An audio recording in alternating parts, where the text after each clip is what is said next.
Kathy, I think you're muted. Sorry about that.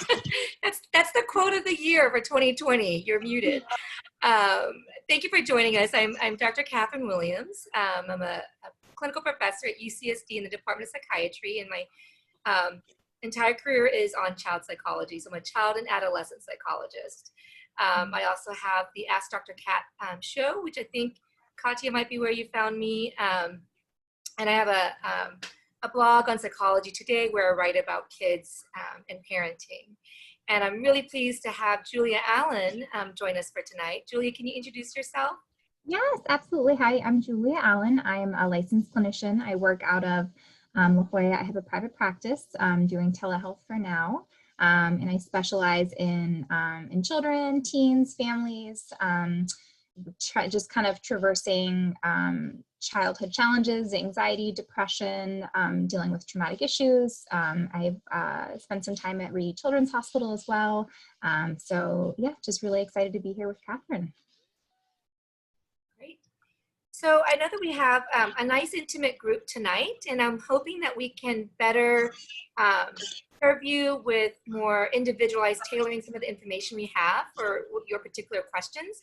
So of course we have a set of slides, as you can see, that we'll show you, but perhaps, and you can either put this in the chat or if you can unmute yourself and just say, you can say your name if you'd like, but what we'd really like is for you to tell us, you know, the ages of your kids or what grade your kids are in. So again, we can better tailor to the young kids or school age kids or teenagers.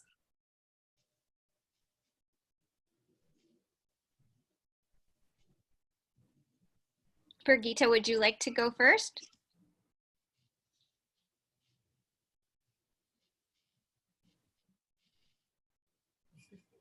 Hi, I have a 10-year-old. He'll be 11 next month. Thanks for joining us, Britta. Mm-hmm. Britta is also a librarian at the Carmel Valley. Is that right? Cool. And how about Kendra? Hi, I have a 3rd grader, a 6th grader, and a 9th grader. Okay, so you've got the whole gamut. I do. All 3 schools in Coronado. Elementary, middle, and high school. Okay. And how about Anthony?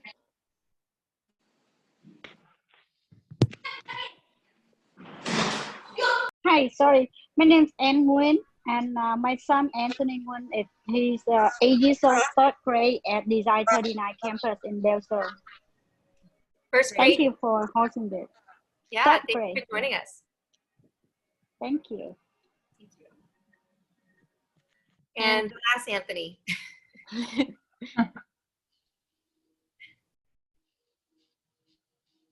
I have a kindergartner and a 2nd grader. Okay, wonderful. So lots of elementary school, but we'll make sure that we get to Kendra's 9th grader too for our presentation today. Thank you guys. Okay, so can you see the screen? What are your biggest concerns about digital media? Can you see that pretty well? Okay, great. So if we could just kind of get your guys', what are your biggest worries about digital media, about screens?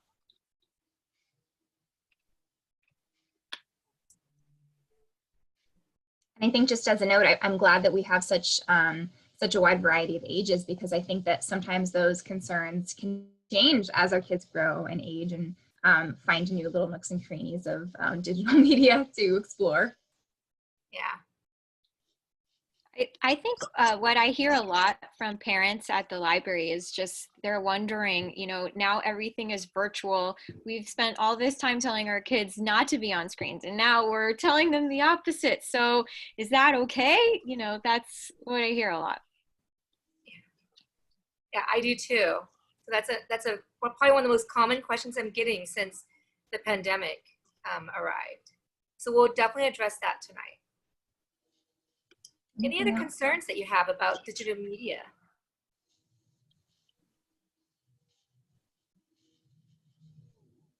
I'll give you another one that I've heard commonly is cyberbullying, worrying about other kids who are bullying, and then also predators. You know, are there sexual predators who are in the chat rooms pretending to be, you know, an 11-year-old child. So certainly that's something that is a concern that I hear too. And of course, we read news media stories on that. Any other concerns that you have, or kind of big I concerns? have a concern about his eyes health, and as far as the sitting too long in front of the monitor, Yep. and his back, his eye, just like us, like working all day on a computer. Yeah. So more of like the occupational therapy side of it, you know, how's his back, how his eyes, and there are some very nice things that we can do, some strategies that OT occupational therapists have advised us to tell parents. So we'll talk about that too. Good. Anything else? I'll tell you another one is social media. So a lot of, you know, parents are concerned about especially their teenagers or preteens who are kind of getting into Instagram and having Finsta accounts, which is a fake Instagram account. TikTok is a big one. I don't know if all of you were noticed that a few weeks ago, TikTok was in the news, particularly because unfortunately, there was a video on there that went viral of a man who died by suicide live on TikTok. And then the video kept repeating itself over and over. And so unfortunately, there was a lot of exposure that kids got to that. So there's some real concerns there about inappropriate content on social media. So that's another one too. I don't know if some of you are concerned with that, especially for the older kids. So definitely there are legitimate fears and concerns. Some of those examples I gave you are real life examples. I've certainly had patients who have come in depressed because they had been talking to somebody who they thought was a friend and turned out to be a predator. So these are, you know, real concerns. They're not common. So they're not, you know, out of the 100 times, I don't know what the specific statistics are, but out of the times that, you know, they're on there, it's not that for the most part that's who they're talking with. Most likely they're talking to other kids. But of course, those are legitimate concerns because they do come up, and we certainly see those in the news media. So we'll address some of those concerns. But one of the other things I wanted to ask for today is, you know, what are, goes over, I can see the screen a little bit better. What about some of digital media's strengths? What are some of the things that you've noticed are positive about it? Katya, I know that you mentioned that a lot of parents are concerned that, you know, they're on digital media a lot because of the pandemic and because of virtual learning. You know, they're now forced to for school. But what are some good things? Kind of channel your kids here. You know, what are some good things that they think? Are there any? Are there good things about digital media? Right now, during these times, it's good because my son, it's his only way right now to connect with other kids since we're not really doing play dates. Absolutely. Officially. So, you know, he's able to play with his cousins online. Yeah. So that social connection that is safe, right? It's socially distanced, or physically distanced. So that social connection, I think, is one of the biggest strengths. Absolutely. There are some other strengths too. Anybody else? They're also much more capable of navigating media at an earlier age than I even expected. So, yeah, absolutely.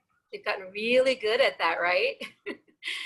They have a question. I'll tell you, my kids' knowledge of all sorts of things, you know, space and global and animals are way higher than my level of knowledge back in their day, because, you know, I had an encyclopedia that was paper version and was constantly full of outdated information by the time I was reading it in print. And meanwhile, they have easy access and they're able to navigate that, like you were saying, Katya, really well. So that's part of the virtual learning. Even when kids were in-person learning, face-to-face in school, aware that they were using their Google Chromebooks in school to look up things and to learn. That technology was definitely a part of their learning environment, even when they were in the classroom at school. Okay, so how do we use media in balance, right, as a family? I think this is something that a lot of families are wondering, you know, do we just get rid of it or do we keep it? How do we keep kind of those expectations around healthy use to prevent conflict? And the biggest thing, which some of you may have heard a lot about, is Social Dilemma on Netflix. Have you heard about that show. So if not, write down the name. I do highly recommend it. I watched it with my kids. There are a few minutes in it that have some content that are for really older kids. They do talk about depression and suicide for a few minutes. But for teenagers, it's absolutely appropriate. For preteens, if you're talking to them about this, you can, what we did as a family is we paused in that moment, and then I was able to kind of talk to them and hear what they were experiencing, what thoughts they were having about it, to kind of guide them there, to give them appropriate information, and then we continued watching it. But it was really great for them to see. And part of that is this last part here, which is raising media savvy consumers and creators, that they were learning before they even had any social media, because my kids don't have smartphones, they don't have social media yet, but they were already learning before they got access to social media how Facebook algorithms work, how Instagram, some of the pitfalls there. They're already kind of learning about that. So giving them that digital citizenship in advance is really important. All right, so to ensure media isn't using you, this is that balance we're talking about with your family. These are the questions you want to ask yourself. So I'm going to ask you some questions, and think about, is my child physically healthy and sleeping enough? And if you're concerned, and this is something that is coming up a lot right now with a lot of my clients, and parents are telling me is, there's a pandemic, we can't go, they don't have their usual soccer league or their baseball league or CIF. And so, how are they keeping physically healthy? So we have to find other creative ways, like family hikes, biking, going outside, going for a run or a walk around, walking the dog. So you're kind of really trying to make sure that they're staying physically healthy and that they're sleeping at night. So kind of ask yourself, can you answer yes to this question? Is your child staying up late on their smartphone so they're not getting enough sleep? Are they choosing to stay indoors playing Fortnite as opposed to going outside and going for a walk or a jog or a hike or something? Or even, I think, connecting with friends face to face. I think that's a common parenting concern that the parents will raise to me, is that, like my kid will have someone come over and they just want to stay online. And that's very concerning, I think, to a lot of us, because we want them to have that connection in person, and some kiddos are choosing to kind of engage in that online. And that's sort of one of those flags that can tell you, okay, maybe we're getting a little unbalanced here. Yep. And just right on point, Julia, because that next point is, is my child connecting socially with family and friends in any form, whether that's Zoom or in real life? So if you cannot answer yes to this, that is another area of concern, that you might be your child might be off balance with that media or digital media connection. Is my child engaged with and achieving in school? Are they having difficulty? Are they flipping over to YouTube videos instead of watching their teacher during a Zoom session? Are they skipping out and doing their homework because they're playing Fortnite or playing Minecraft? So, for example, your child might be playing with Minecraft for 2 hours, right, on a Friday. That sounds like a lot, but it actually might be okay if you're answering yes to these three. If they're still getting out exercising, they're sleeping enough at night, they are connecting with friends and family, they're getting their schoolwork done, then yes, Friday night, 2 hours on Minecraft, go for it. Are they pursuing interests and hobbies in any form? And so what this tells you, in any form, is, I should say, accepting, screen time, right? Digital media. So are they doing other things? Are they playing tennis, playing chess, any other kinds of hobbies, or are all their hobbies and all their interests now related to only digital media? Are they having fun and learning in their use of digital media? This may sound really basic, but it's actually not. So one of the things that Julie and I were talking about earlier is, for kids, a child playing Fortnite, let's just say, for example, Minecraft, right? Your kid's playing Minecraft, Creator Edition, and you're playing with them. For example, my kids, they play with their aunts, two of their aunts. who I think are just angels because they, are in their 40s and yet they've signed up for Minecraft accounts and they're playing with my kids. And so that is a good use, right? They're having fun, they're connecting with their aunts, and they're enjoying Minecraft. That would be a good use of Minecraft. Now, sometimes with one of my children, and I have 4, so I can talk about a lot about them, but with one of my children, he sometimes can zone out. He's on either YouTube or Minecraft, and he's completely zoned out. He's not connecting with anybody. And when I try to talk to him, it's sort of like the zombie look that I get. He's someone that I have to keep an eye out on and disconnect him from digital media more often than the other children, because if he's not, that's not having fun anymore. That's not really learning. That's just sort of being a zombie, and what we call in psychology sort of disembodying from the actual experience. And so they almost forget that they're here in real life. And that's not a good use. And that is a sign that we ask parents to take note of, because that's when we would ask for sort of a detox. So in terms of setting yourself up for success, so what are the best practices that we know based on the best available research to date about digital media and devices? And there are some overall guiding principles that can take some of the worry and headache out of parenting around tech use. So as I already mentioned, if you're co-using, co-watching, and it's good bonding time and learning, then that's fantastic. That's actually A++ as as parents. And let me tell you, I'll be the first to tell you, I do not want to play Minecraft with my kids.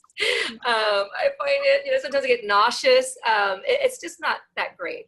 And they still ask me to, so I do a little bit, but then they have kind of come around to a sort of a compromise. They like this other game called Among Us, and that seems a little bit more, tenable for me. And so we do that together. The important thing here that I really want to underscore is as you're having that kind of bonding time with them, those are memories that you're forming with them. And those are ones that, in the future when they're in their 40s, 50s, and they have kids, that they'll remember when mom, sat with them and played Minecraft or Among Us or whatever it might be with them, on those Friday nights, those Saturday mornings, kind of like how I used to remember watching cartoons on Saturday mornings with my parents. The other thing that's really important here is, and this is I would say the single most important, if there's any takeaway you take from tonight, or any kind of digital media presentation, this is the one that all the professionals and all the experts that I have talked to about digital media, and especially those experts who are talking about predators and cyberbullying and addiction to digital media. What they tell me over and over and over again is making sure, like when I'm going to give you an analogy. If your child wants to go hang out with a friend, what you would do is you would say, okay, who is it? How do you know them? Who are their parents? Let me call their parents and talk to their parents if you don't know who they are. Where's the house at? How far away is it? What are you going to do when you're there? You're going to play video games, you're going to go swimming. If you're going swimming, who's going with you? Who's supervising, right? So you're going to be asking these questions. And let's say you drive them to their friend's house. You're going to go in and kind of check it out, right? Where are they? We're going to be. You might even hang out there for a little bit before you leave. And then when they come home, you're going to ask them, so what did you do? What'd you do with Johnny today? Oh, that's pretty cool. So what was that like? And so you're going to do this, that's the analogy, is you're going to do the same thing. Oftentimes, and I am absolutely guilty of this as a parent, is I'll give them the iPad or the screen time, and then I'll walk away because they're going to play Minecraft or whatever it might be. And I'm leaving it up to some of the technology that I have given, to set limits around this, right? Some of the, using Google House to make sure that they can't get, pornography or inappropriate content. And so I kind of walk away, I make dinner, and then I may come back an hour later and, okay, let's have dinner. And meanwhile, I have no idea what they were doing on there. And so that's the single biggest thing, is to make sure you know what they're doing, who are they playing with, play it with them so that you know what it's like. As we would go and watch our kids, play, a baseball game or do BMX, same thing here. Sit down and watch them play Minecraft, or play it with them so that you're able to talk about that content with them. The other thing is know your own rules. So be really consistent and have follow through, and you have to be on the same page as your partner, whether you're in the same household or different households. I know that's easier said than done. I can tell you that. My husband does not have the same rules as I do, and it's a challenge, and including today even. You know, one of our rules is we take a media break, and then I came downstairs right before this presentation, and the kids had their laptops. And so I had to check in with my husband again and say, hey, you know, remember, this was the day the kids are not going to have any laptop time after school. And so it's a challenge, I know, but I'm still going to be persistent and be you know, kind of really repeated in my efforts there, because at the end of the day, the kids need to have that consistent follow through. Other things are kind of transitioning away to something more fun. So one of the biggest questions that a lot of parents will ask me is, they seem like, I would like them to play with it, but man, after like an hour and it's time to go do something else, they don't want to leave. And then we get into a big fight and there's a tantrum. How do we manage that? So one of the strategies there is to make sure that you're scheduling in advance, right? It's very structured. You're setting expectations. You have rules, and then schedule something that is maybe equally fun or even more fun right after that. And then you can have like a clock and say, okay, this is the time, at 6 p.m., we are done, with Minecraft time, with digital media time. And then we're going to go for a bike ride as a family. So transition to something that you think that they would enjoy. So it's a little bit easier than telling them to transition to homework, right? Or, brushing the teeth and going to bed. Also, the other thing is one of the things that Katya mentioned, I think on the marketing material for our talk today, is not all screen time is bad. And I cannot highlight that enough. Things that they're creating is much better than just consuming something. So if you can pick, great apps and sites that foster creativity in unique ways, have them even learn basic coding logic. That's where I think I brought up Minecraft a lot, because that's actually a good one, where they're really learning some basic coding logic in doing that. And then talking about digital citizenship. What does that mean? Not bullying others, being respectful, being kind, not making fun of others in the chat space, not using bad names, like inappropriate names as their chat name if they're in one of those games. And then of course yourself being a good role model. So making sure that you're not on your smartphone, scrolling through Facebook, especially during these election times, and they're meanwhile saying, well, you're on your phone, like you're checking out, social media. Why are you telling me not to? So it's sort of that modeling for them. Yeah. All right. And go ahead, Julia. Thank you. But to that last point, Kathy, I think that's such a common thing, is that our kids are so savvy now that we kind of need to practice what we preach to them, because they will, as I'm sure all of you know, they do wonderful jobs at policing our own tech use. And so having and really modeling those, media-free hours ourselves, and, during family dinners, like having a place where phones go away and laptop screens are shut off. And not just saying that with our words, but also modeling it with our behaviors. I think kids tend to take it more seriously and buy into it a lot more when we are walking the walk. So since we know they're going to use it, I think that one point that's really important to consider that is kind of hard, kind of easy to lose sight of, is what's the intention behind it? So when they're using it, this, digital media, technology, social media, what do we want them to get out of it? So I'm curious, I'd love to hear from a few of you. Are you looking for them to have fun? Are you looking for them to learn something? Are you wanting them to be socially connected? Or do you just want them, is it kind of more like damage control for the moment? Let's get through this pandemic. Let me like switch over that laundry load. Let me cook dinner. Let's just, have like no sibling fights for the next hour. What do you as a parent kind of trend towards finding yourself using as far as the intention of digital? And we won't tell on you to the kids, so feel free to be honest. I think probably what would be, what's most typical, I think, is kind of a mix of all of it. But I'm curious if anyone has any dissenting opinions to that. Yeah, I'm seeing some head nods. Kind of a mix of everything. Yeah, and I think too that I did hear about connection as being an important thing that we were mentioning in some of the strengths, and that's absolutely such a strength now, right? I mean, kids can stay more in contact with grandma and families members that are in another country or further away. There is that connection now, and so I think being aware of that intention, and okay, my kid's gonna have he's gonna have screen time for an hour. Am I just wanting him to decompress? Did he complete his schoolwork? And is he just going to have fun? And is he going to play Roblox? Is he going to have a Zoom chat with some of his closest friends in chess club? What's the rationality for this? Are you just needing him to be quiet for an hour while you can go run to your own teleconference? What are we needing it for, and what are our kids using it for? And I think that's an important thing that is easy for us to kind of lose sight of amidst all of our digital usage. So next slide, Kathy. So I think that the good news too is that there's a lot of really good material out there, which means we can afford to be choosy, as we should.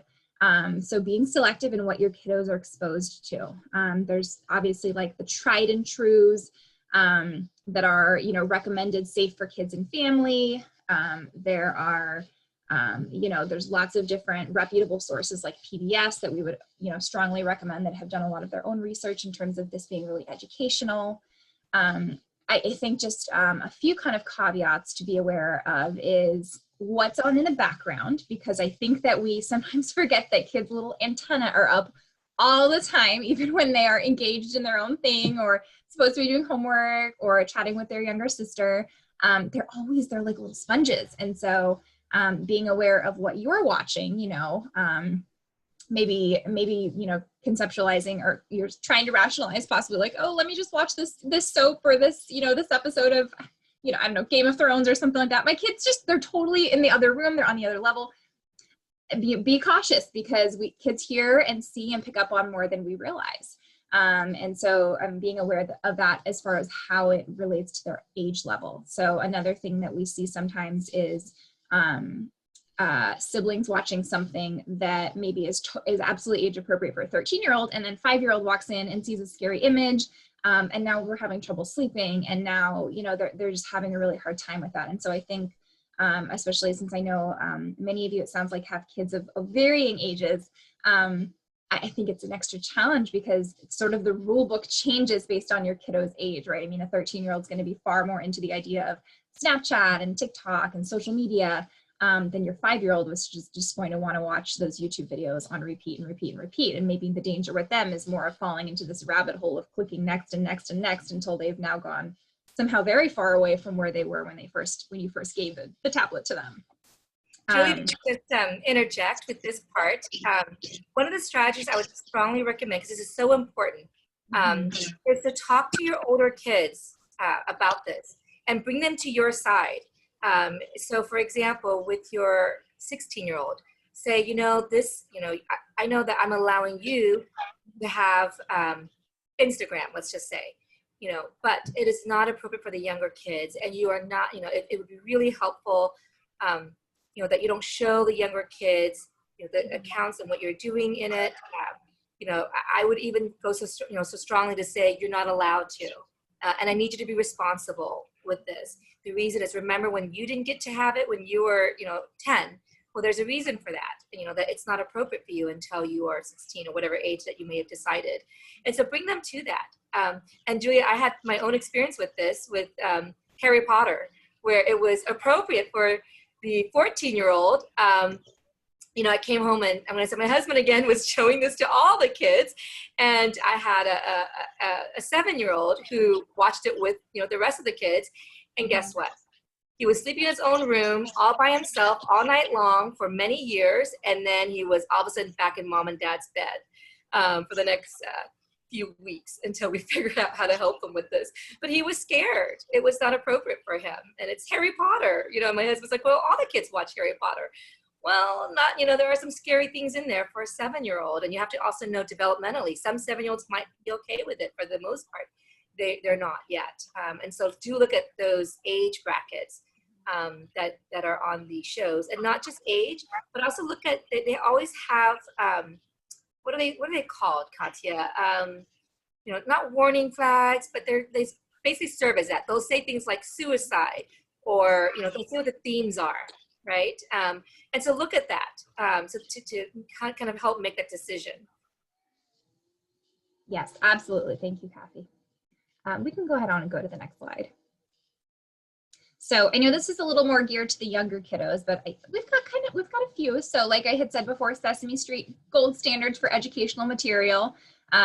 We don't have to do much vetting with them, right? Because we know that they're going to give out quality information, and that it's been shaped and modeled by educators, which is, I think, really, really crucial as well.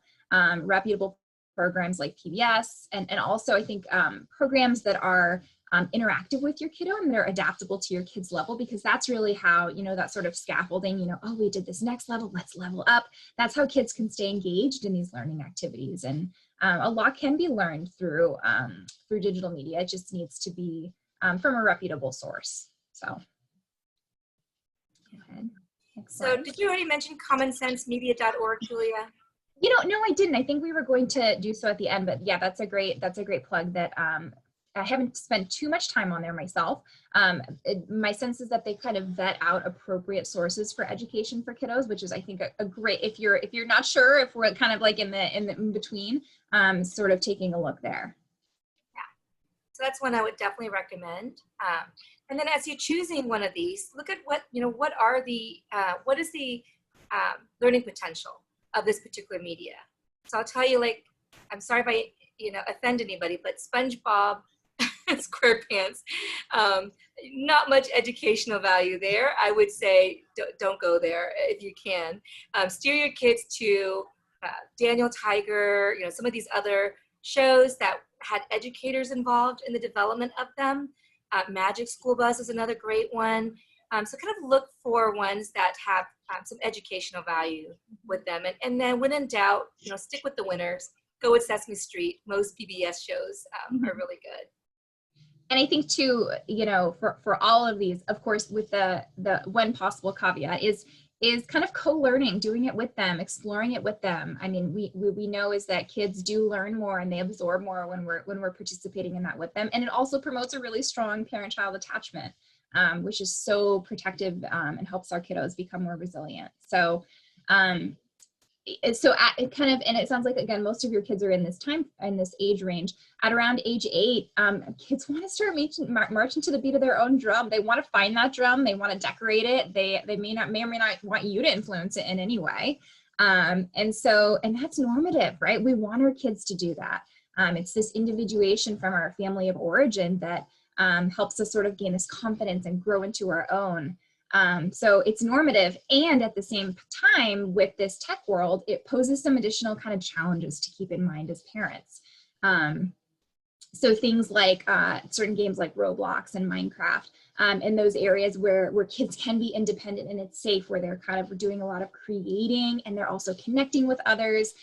That's one of those, like what we call in mental health, these developmental tasks that are necessary for kids to complete in order to feel this sense of mastery of, yes, I can connect with kids my age. And that's really important now in this pandemic, because they're just naturally having less opportunities to doing that. So some of those it's very important to kind of allow kiddos that time to kind of foster that independence. Of course, with the monitoring and the supervision and the caveats, that kind of having that balance constantly in mind, right? So if you're seeing, kids not wanting to do physical exercise, if you're calling them for dinner and they're, not coming down, if they're, like Catherine said, having like this glazed look in there, they're bodily there, but, mentally they're not, and they're kind of living their life in this other reality. That's when we start to kind of see like this disconnect and this, and those are kind of, more at risk for, like dips in mood and feeling more isolated and disconnected, which, we are seeing with a lot of kiddos now as we continue on with this pandemic. And so just as parents being aware of and monitoring, how is your kid connecting, right? Are they chatting with their friends from school after they just finished homework together? Are they chatting with some strangers that you have no idea where they are or how old they are? What's the quality of that connection like? So how do we help foster that independence, which is a need, an absolute need, and at the same time help them do so safely? which is, again, kind of, it's a crucial age development point that we need to kind of monitor from a distance, but also being there. Sort of like if they're going for a bike ride, Uh-huh. right? You're going to monitor, but you're going to give them some independence to ride around perhaps the block. But not too far. Yes, not too far, and you'll check in on them. So the other thing I just want to piggyback on what you were saying, Julia, about addiction, or if they're starting to kind of, their body's there, but they're disembodied. When we talk to those kids, what we often find is that they're not having fun. That's a key difference here. They're not having fun. They're feeling compelled to do this game that they're doing, and they're sort of mindlessly playing this game and sort of checked out. And so when you stop and you interrupt them and you ask them some of these questions, this is not an enjoyable experience that they're having. And so that's when, and what is the solution to that? Really, it's detox time. It's really taking them away and just completely detoxing. And initially they will not enjoy it.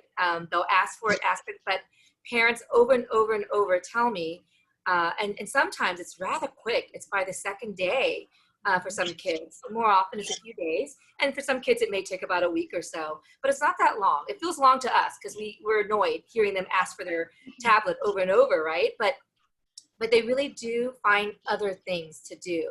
And you'll be so pleased to see them reading, reaching out to friends. When kids are bored, that's the best. Because when they're bored, they're going to start daydreaming about all sorts of stuff. And I kind of remember this as a child when I was really, really bored, because there was one summer when our television broke and my parents didn't buy another one for the entire summer.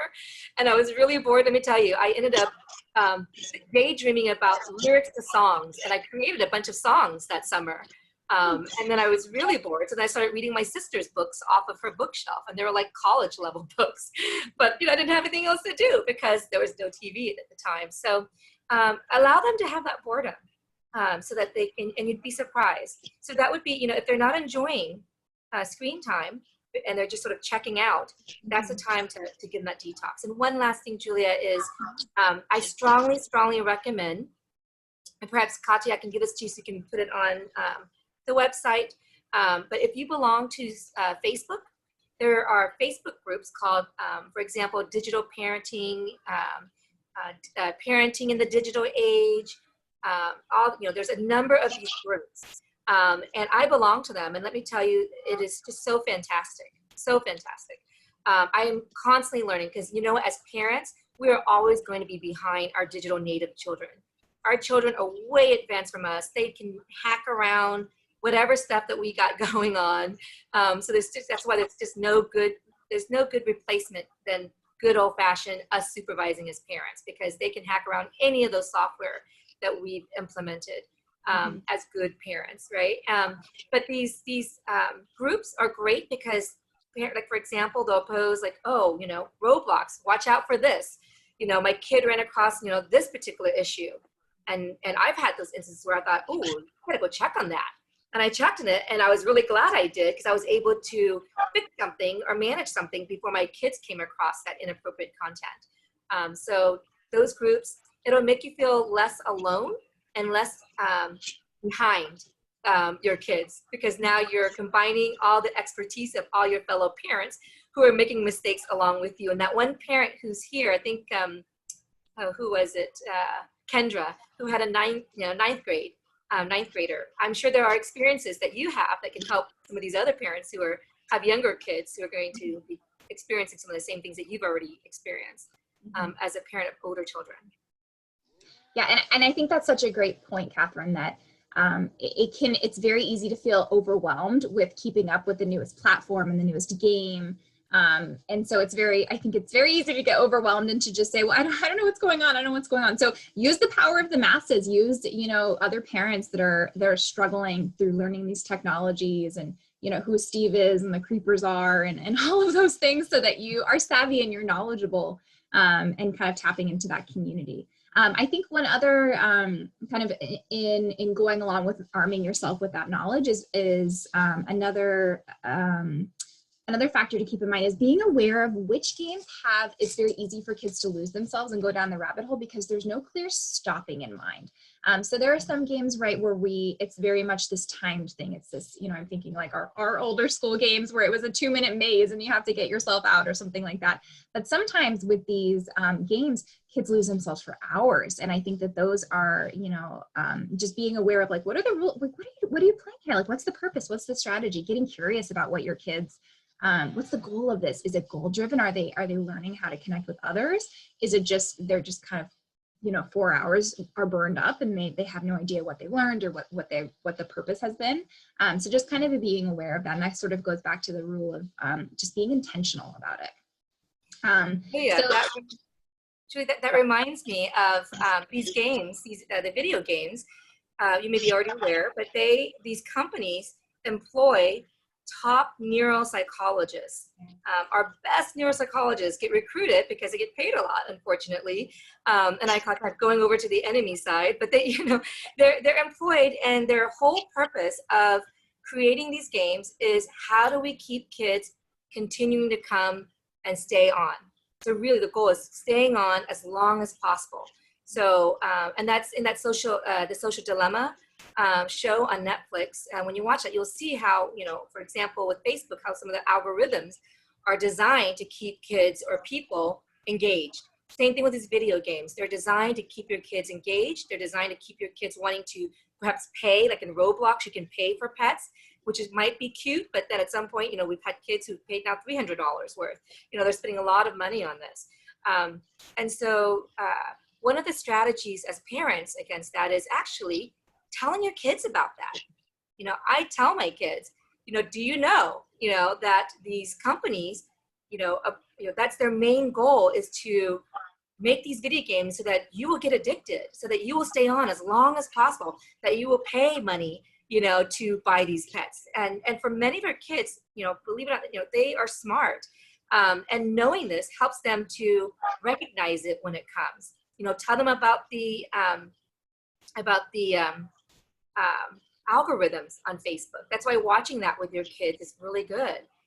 So a lot of times with kids, if they know in advance, just like you would do if you're about to go to, Disneyland, and you're talking to your kids about why they should stay with you and not run off, and you kind of give them that safety talk, right, about not wanting to be lost, separated from you, why these things are important. Same thing here. You're telling them why it's important in developmentally age-appropriate terms, why it's important that they know about this.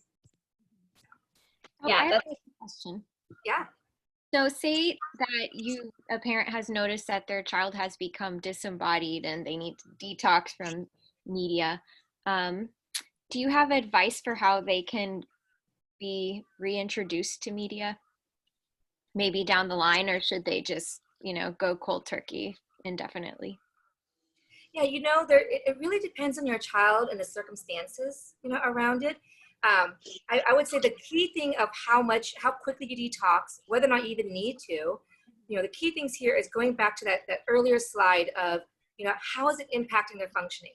If your child is, active, let's say they're going hiking every weekend, they're going bike rides with parents or family time, they're having dinner with you, they're getting all their schoolwork done, and they're connecting socially when they're on those screens. They're connecting with friends. I've certainly seen one of my children. She had Zoom up and she was and she was washing dishes. I'm like, what's that over there? And she was washing dishes with her cousin on the other side who was also washing dishes. Right? Love that digital media use. And if they're connecting with others and they're excited and they're active, and all those other things are going on, they're not isolating, then I'm okay. Really, is there a need to? Let's just say that really they just spent 4 hours, right? 4 hours on digital use, and that's so much. But right now, I would say we're in pandemic times, so the rules are a little bit different. Parents, we have to give ourselves some grace. Here, this is how kids are connecting with their peers. You can't just say, go to your friend's house and play. Get off of digital media. Go to the ballpark when the ballpark's closed. So in pandemic times, the rules are a little bit different. And concretely, it sounds like an awful lot. You're on there for 4 hours. I need to cut down your time. But if all the other stuff, they're meeting those needs. They're getting their schoolwork done. They're doing all that stuff. They seem quite happy. They're not moody. I'm going to give some grace to parents of teenagers. So there's some normal moodiness that happens there too, but they're not moodier than they should be. Then there isn't a need there. But let's say they're starting to isolate. They're being kind of zombieing out. They're spending way too much time. They're getting cranky when you tell them to get off, overly so than what you would expect. And they're not connecting with their friends, and they're not getting their schoolwork done. Then you may need to go cold turkey, or you may need to start. And what I would probably suggest is actually kind of taper off if you can. But if they're struggling with that taper off, sometimes cold turkey is actually a better way to go. So for example, I with my kids say, okay, for this week, every other week or every other day. So we're doing this week. Every other day, you're not going to have any laptop or electronic time after school ends. We're giving them a break, right? So today is Tuesday, and I mentioned earlier, they're not supposed to have any, so that they can read, go outside, play air hockey, play chess. I found two of my kids playing chess earlier, which I can guarantee you they would not have done if they had access to their laptops. So having them be able to be bored, right? And if that doesn't work, so what I'll tell them is if they start whining and they start wanting to have their laptops and they're tantruming, if they're being disrespectful, then I very explicitly tell them, okay, when you do this, it makes me think that you're getting addicted to your electronics, and we're going to have to do 2 days of no electronics. So I kind of tell them that so they understand very clearly what the rules are, and that they are in control of whether or not they get to use it again the next day. And so that's what I would recommend. And again, if they really can't handle it, then I might go cold turkey. And I've done that before with my children. I've said a whole week, we're not doing any. And again, first day, very annoying as a parent. But if you stick to your guns, they will surprise you with what they will find to do with their times, because our kids are smart and they're creative. And we just need to build that environment for them so that they can access those strengths of theirs. Great question. Yeah, I would absolutely agree with that, Catherine. For some of the parents that I've worked with recently, when they have kind of gone through that question and answer, and we've realized that yes, it is quite impairing, and we need to do like a detox, so to speak, of social media, digital media. I think that for a lot of kids, that first purge, if you will, or like that complete detox is very distressing, and as parents, it's the hardest thing and the most essential thing to kind of ride that wave. We call it in therapy the extinction burst. So the behavior is going to go up, up, up. They're tantruming. They're going to try so hard to work it. And then when it doesn't, that's when that boredom sets in. And with boredom comes creativity and these trying new things and, making musical instruments out of kitchen utensils and all of those things that we want to foster in our kiddos. And so I would absolutely agree. And then I think kind of in going along with sort of the training wheels and the bike analogy, when they are reintroduced, give it some parameters. Don't just throw them back in, but help them sort of understand, like, let's try it out like this. How do you feel? Are we seeing some mopiness coming down for dinner? Are we having them wanting to sneak it during bedtime? Things like that. So you can monitor it while also acknowledging that it does serve a purpose, and kind of how the slide that we ended on, that, the needs of tweens to have that self-identity and to have that sense of connection, to fit in. Those needs are the same that we had, right, when we were in that developmental phase, and now the platform is very different, right? I think both because of the technology age and also because of COVID, and those are developmental, age-appropriate, normative needs and desires for them. There's nothing wrong with your tween that they would rather spend time with their friends than their family. That's normal. That's typical. I get so many parents that are in distress about that. And that's normal.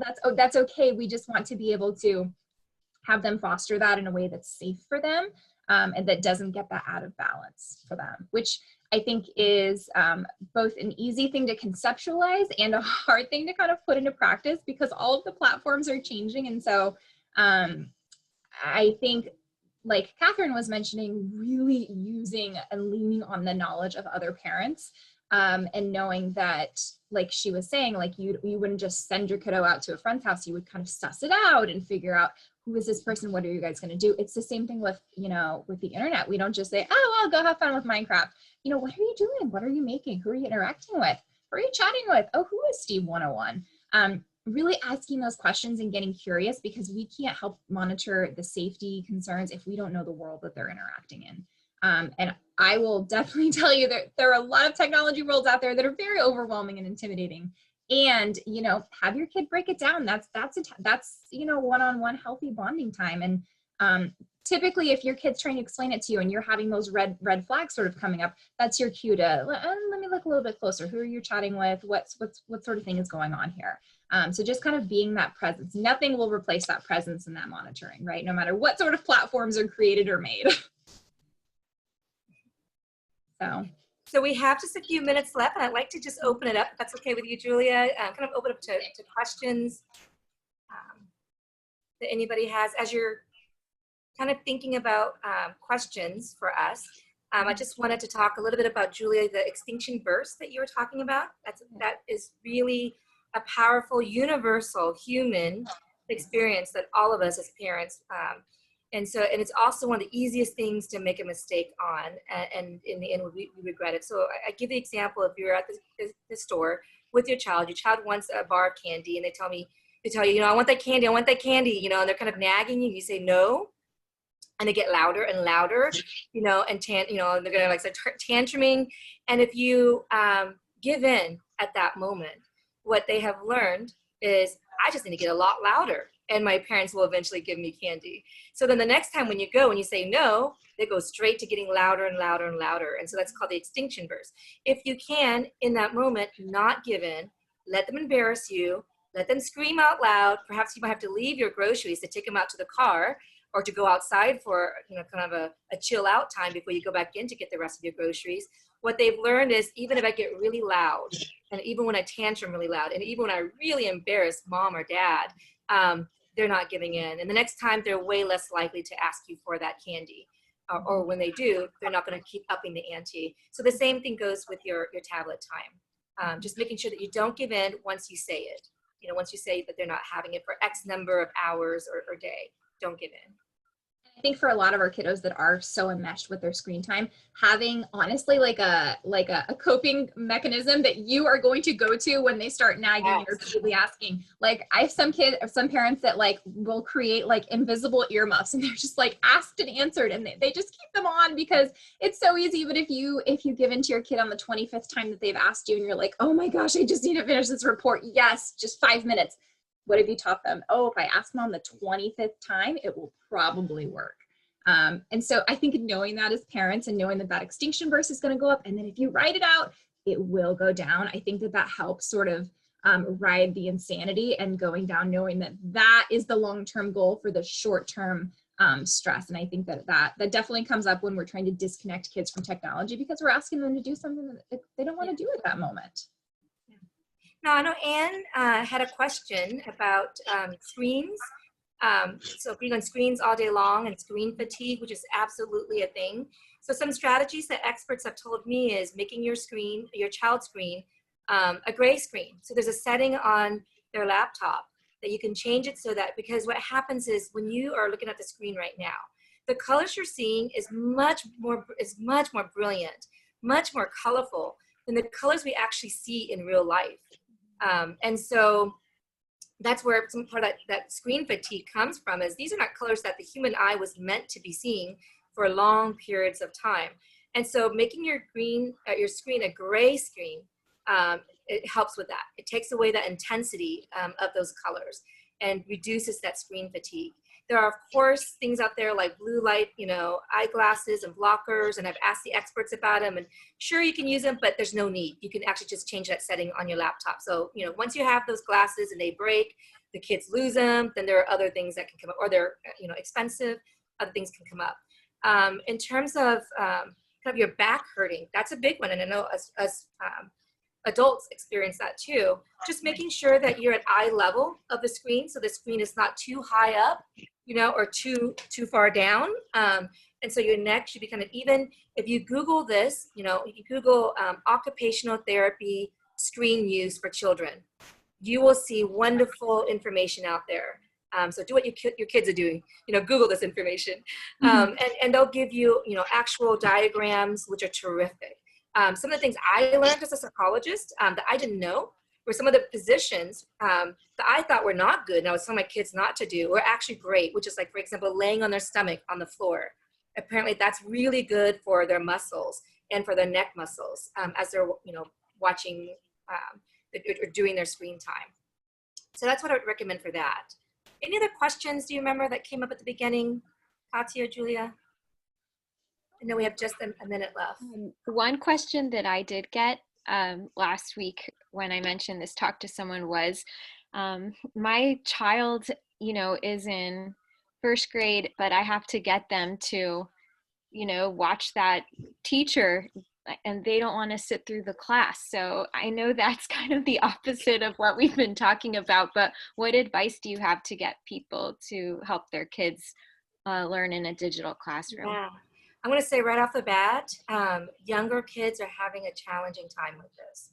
Absolutely. Younger kids, what we're hearing actually surprisingly is the older kids, there are some who have some difficulties, of course, and of course there are special needs for some kids who have difficulty, but a lot of kids, including ones that we would be surprised, kids with ADHD, are actually doing better with virtual learning, but the younger kids are having a challenging time. And my best advice to you really is to talk to the teacher about it. Those class sessions, right now, especially in San Diego Unified, I don't know how Coronado is, but the variance of quality and the variance of what they're doing, in terms of how long their sessions are, it's up to the teacher. It's very teacher dependent. I do know that teachers have been very responsive. I've had clients who've gone and talked to the teachers and now have a different plan. And in fact, one of them wrote back and said their kid's doing wonderful now, and she was really having a very challenging time and was considering pulling the kid from the school to homeschool, even. And so she got a kind of an individualized plan, didn't need to be an IEP, but was able to meet with a teacher to see, okay, do we really need to have a 45-minute Zoom time? Can we shorten that, or can we give breaks in between? Mm-hmm. One other thing that's really important, a lot of kids I'm noticing in between their Zoom sessions, they're staying on their laptop and doing YouTube. Do not allow them, do not allow them, do not allow them. Because it's very hard for them to move back to the school. Teachers cannot compete with YouTube. So that does require us parents to kind of be there, especially for the younger kids, to say, hey, now you have a break, go outside. And what you can do there, because you don't know when the breaks are going to be, is ask the teacher in advance. Can I have the Zoom schedule for today? Because I'm going to make sure that my kid, take a screen break during those mini breaks that the teacher gives. You have to go outside, go get a snack, go to the bathroom, whatever it might be. But they're moving away from the screen. Yeah, I would agree, Kathy. I know we're at the end, Katya, but kind of requiring those movement breaks and kind of making it fun. Like, how many laps can you get around the house or up and down the stairs before, it's back in session? And also for a lot of our younger kiddos, just like really simple changes like having them bounce on an exercise ball for part of the time for the first 10 minutes. I've had a lot of luck with some kiddos attaching like little sensory strips to the bottom of their desk so that they're staying engaged. Just kind of having something to do with their hands so that it's, we're helping them stay focused while they're also attending with their eyes to their teacher, because they're not getting that, that in-person, peer-to-peer contact. So I think just kind of little tweaks like that can really go a long way with our kids. And asking the kids, I know this is hard, what would help you stay focused? But yeah. One final thing, which unfortunately is, if you're privileged enough, is if you can set up on a big screen, that helps with the younger kids. Either connected to your TV screen or just a large screen. And perhaps maybe look for some used ones, but all you need is a really large screen when the teacher's face is really big, right? That helps kids stay engaged versus those tiny Chromebooks, where the teacher's face is really small. So that's another strategy. Oh, that's great. That's great for my preschooler. Thank you so much. Welcome. Thank you for having us. Yeah, thank you for having us. And does anyone else have any questions?